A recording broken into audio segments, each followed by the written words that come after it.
ഈ തലയെടുപ്പും ഈ പ്രതാപവും ഒക്കെ ഒന്ന് കണ്ടാട്ടെ. നേര് പറഞ്ഞാൽ പുതുശ്ശേരി തറവാട്ടുകാര് പണ്ട് കാലത്ത് ഈ വീട്ടിലിരുന്ന നാട് ഭരിച്ചിരുന്നത്. ആ, നല്ല പഴക്കമുണ്ടെന്നാ തോന്നുന്നത്. ഉണ്ടെങ്കിൽ എന്താ, ഈ കെട്ടിടത്തിന്റെ ഒരു ഉറപ്പ്. ആരാടാത്? മൂപ്പരാണെന്നാ തോന്നുന്നു. ഞാനാ പിള്ളേച്ച, ചന്തുപണിക്കരാ.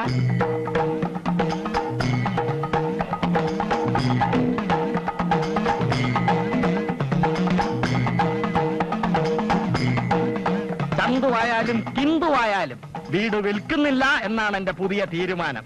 അയ്യോ, അങ്ങനെ പറയരുത്. ഒന്നും പറയണ്ട. എന്റെ സർവ്വ ഐശ്വര്യങ്ങൾക്കും ഏക കാരണം ഈ വീടാണ്. അറിയാവല്ലോ. നല്ല പാർട്ടിയാണെങ്കിൽ, കമ്മ്യൂണിസ്റ്റ് പാർട്ടിയായാലും ശരി, കോൺഗ്രസ് പാർട്ടിയായാലും ശരി, ഞാൻ ഈ വീട് കൊടുക്കുന്നില്ല. ആ പാർട്ടി അല്ല. പിന്നെ നല്ല പാർട്ടിയാണെങ്കിൽ പിള്ളേച്ചൻ വീട് കൊടുക്കാമെന്ന് വാക്ക് പറഞ്ഞിരുന്നു. തല പോയാലും പിള്ളേച്ചൻ വാക്ക് മാറില്ല. വാക്കല്ലാതെ പിന്നെ തല മാറ്റാൻ പറ്റുള്ളൂ. ഹിന്ദുക്കൾക്ക് വീട് കൊടുക്കില്ല എന്നും ഞാൻ പറഞ്ഞിരുന്നു. അതെനിക്ക് ഓർമ്മയുണ്ട്. ഓർമ്മയുണ്ടല്ലോ. ആ, ഇത് ഹിന്ദു അല്ല, അസല് ക്രിസ്ത്യാനിയാ. താനെന്റെ ബലഹീനത്തിൽ തന്നെ കയറി പിടിച്ചു കളഞ്ഞല്ലോടോ പണിക്കരെ. ഇതേ എനിക്ക് വേണ്ടപ്പെട്ട ഒരാളാ. ശരി, ഒരു ക്രിസ്ത്യാനിക്കാണ് ഈ വീട് വിധിച്ചിരിക്കുന്നതെങ്കിൽ അങ്ങനെ ആയിക്കോട്ടെ. ഈശ്വരാ, താൻ അകമൊക്കെ കൊണ്ടുവന്ന് കാണിച്ചു കൊടുക്കടോ. ചെന്നാട്ടെ ചെന്നാട്ടെ.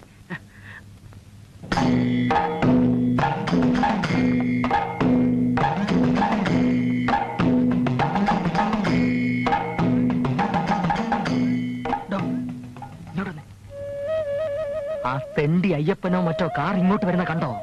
കാറ് കണ്ടു കാണും. പക്ഷെ ആ ചായക്കട മുമ്പിലെത്തിയപ്പോ ഞാനൊന്ന് കുനിഞ്ഞു. ആരാ, എന്താ, എവിടേക്കാ എന്നൊന്നും പിടിയിട്ടുണ്ടാവില്ല. വല്ലവനും അറിയുന്നതിന് മുമ്പേ ഈ വീട് ആ കൊണാപ്പന്റെ തലയെ കെട്ടിവെച്ച് അഡ്വാൻസ് വാങ്ങിക്കടോ. ഇത് മിക്കവാറും നടക്കണം. പാട് കുറെ പെട്ട എന്റെ പിള്ളേച്ച.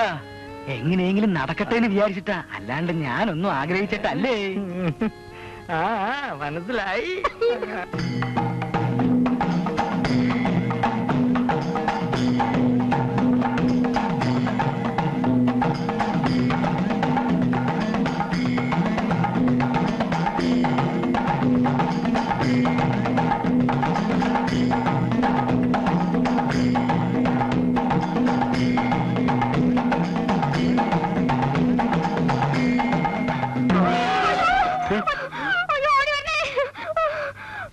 എന്താ എന്താ? വീട് നോക്കാൻ വന്നതാ. പൗലോച്ചൻ. എന്താ ഓർക്കാപ്പുറത്തൊരു ഭൂതത്തിനെ കണ്ടാ പേടിച്ചു പോവില്ലേ? പോരാത്തന് ഈ വീട്ടിലാണെങ്കിൽ ഈ വീട്ടിലാണെങ്കിൽ അന്യരാദ്യമായിട്ട് അകത്ത് കയറുന്ന, അതുകൊണ്ട് പറഞ്ഞതാ. അമ്മേ, എന്റെ അമ്മ അല്ല, മോള്. എന്താ അമ്മേ, ഒരു നിലവിളി കേട്ടല്ലോ. ഈ മനുഷ്യനെ കണ്ട് പേടിച്ചു പോയതാ. ഒരു മനുഷ്യനെ അപ്പോൾ ആദ്യമായിട്ടാണല്ലോ കാണുന്നത്. നേരാ, ഇതുവരെ ഞാൻ നിങ്ങളെയല്ലേ കണ്ടിട്ടുള്ളൂ. എന്റെ ഭാര്യ ആയതുകൊണ്ട് പറയവല്ല, ഭയങ്കര തമാശക്കാരിയാ. തമാശ കുടുംബം.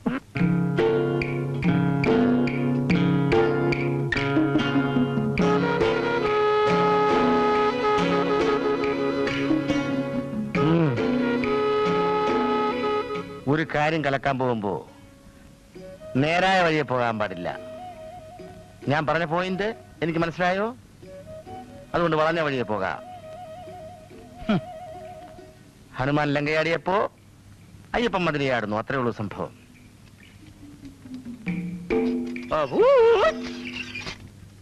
എങ്കിൽ പിന്നെ പൗലോച്ച മുതലാളി എന്നൊരു മതിപ്പൂലാണ് പറഞ്ഞാട്ടെ. വേഗം പറഞ്ഞാട്ടെ. എന്തുവാ കാര്യം? ഇവിടെ നിന്ന് വശപ്പശയായിട്ടൊരു നിലവിളി കേട്ടെന്ന് അബൂട്ടി പറഞ്ഞു. എന്ത് പറ്റി? ഒന്നും പറ്റിയില്ല എന്ന് പറഞ്ഞാൽ എങ്ങനെയാ? അബൂട്ടി കേട്ടതല്ലേ? ചേട്ടാ, ഇതെന്തൊരു ഗ്രഹപ്പഴാ അല്ലേ? സഹായം വല്ലതും വേണമെങ്കിൽ അറിയിക്കാം, അപ്പൊ ഇങ്ങോട്ട് ഉണ്ടാക്കിയാ മതി. എന്റെ മുതലാളിയുടെ വീട്ടിലൊരു പ്രശ്നം ഉണ്ടായ വിളിച്ചിട്ട് വേണോ മുതലാളി ഈ തോമയ്ക്ക് വരാൻ? മനസാക്ഷി ഇല്ലാതെ സംസാരിക്കരുത് മുതലാളി. ഞാൻ പേടിച്ചു പോയത് പ്രത്യേകിച്ചും ഈ വീടായതുകൊണ്ട്. അയ്യോ, ഈ വീട്ടിന് എന്താ ഒരു കുഴപ്പം? അത് ഈ വീട്ടിലെ അതെ, ഈ വീടിനോട് നാട്ടുകാർക്കൊക്കെ ഒരു പ്രത്യേക സ്നേഹം അല്ലേ ചന്തു? പിന്നെ ഇതേതാ ഈ മീശപ്രതി? ഏതായാലും നാളെയോ മറ്റോ കെട്ടിയോളെയും പിള്ളേരെയും വിളിച്ചോണ്ട് വരാം. അവരും വീടൊക്കെ ഒന്ന് കാണട്ടെ. അത് വേണോ പൗലോച്ച? അതാ നല്ലത്. പൗലോസിന്റെ ഭാഗ്യം തെളിഞ്ഞിരിക്കുന്നു. ഈ കച്ചവടത്തില് ഇടനിലക്കാര് വേണ്ട. കാശിന്റെ കാര്യത്തില് എന്ത് നീക്കുപോക്ക് വേണമെങ്കിലും പിള്ളേറ്റം ചെയ്തു തരും. കച്ചവടം ഉറപ്പിച്ചിട്ട് മറ്റുള്ളവർ അറിഞ്ഞാ മതി. കല്ലല്ലേ ഇത്? പിടിക്കാത്തന്റെ അലവലാതി. 6 മാസങ്ങൾക്ക് മുമ്പ് വീട്ടുജോലിക്ക് നിന്നിരുന്ന പുതുക്കോട് ശാന്ത എന്നൊരു പെൺകുട്ടി ഈ വീട്ടിൽ തൂങ്ങിച്ചത്തു. ഇരവി രാമൻപിള്ള കോൺട്രാക്ട് എടുത്ത് കെട്ടിയ ഒരു പാലം പൊളിഞ്ഞു. കാറിന്റെ ഡ്രൈവർ ആക്സിഡന്റിൽ മരിച്ചു. ജ്യോത്സ്യവിധി പ്രകാരം താമസിക്കാൻ കൊള്ളാത്ത വീടാണെന്ന് മനസ്സിലായി. പിള്ളയുടെയും ചതിയൻ ചന്തുപ്പണിക്കയുടെയും ചതിക്കുഴിയിൽ വീഴാതെ സൂക്ഷിക്കുക. എന്റെ പോയിന്റ് മനസ്സിലായോ? കുഞ്ഞിരാമൻ പറ്റ ₹1.85. ഒരു അജ്ഞാത സുഹൃത്ത്. അപ്പൊ അതാണ് കാര്യമല്ലേ? നുണ, ശുദ്ധ നുണ. ഇതാ ചായക്കടക്കാരൻ എരപ്പാട് എഴുതി പിടിപ്പിച്ചതാ. ഇപ്പൊ എനിക്കും പിടിയിട്ട് ഇതിന്റെ പൊരുള്. നിങ്ങളെ കെട്ടിയോളും ഓടിക്കയറി വന്ന തോമായും വീടിനെ പറ്റി സൂചിപ്പിച്ചതിന്റെ അർത്ഥം എനിക്ക് മനസ്സിലായി. എടോ പണിക്കരെ, ചതിക്കാനായിരുന്നു താൻ എന്നെയും കൊണ്ടുവന്നല്ലേ? ദൈവദോഷം പറയല്ലേ പൗലോച്ച? പറയുന്ന ഒരു സംഭവം ഇവിടെ നടന്നിട്ടില്ല. ഞാൻ നാട്ടുകാരോടൊക്കെ ഒന്ന് അന്വേഷിക്കട്ടെ. നാട്ടുകാര് അവന്മാര് വെറും നാറികളാ. പ്രത്യേകിച്ചും ആ ചായക്കടക്കാരൻ അയ്യപ്പൻ എമ്മെ. താൻ ഒന്നും പറയണ്ടോ? വെറുതെ പെട്രോളിന്റെ കാശും കളഞ്ഞ് സമയവും മെനക്കെടുത്തി. താൻ അങ്ങോട്ട് വാ, തന്റെ മൂക്കടിച്ച് ഞാൻ പപ്പടമാക്കുന്നു.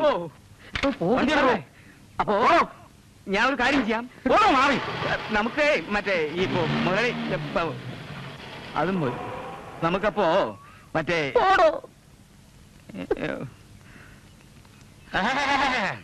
ചന്തു നിൽക്കുന്നു കാലമാണ്. അയ്യോ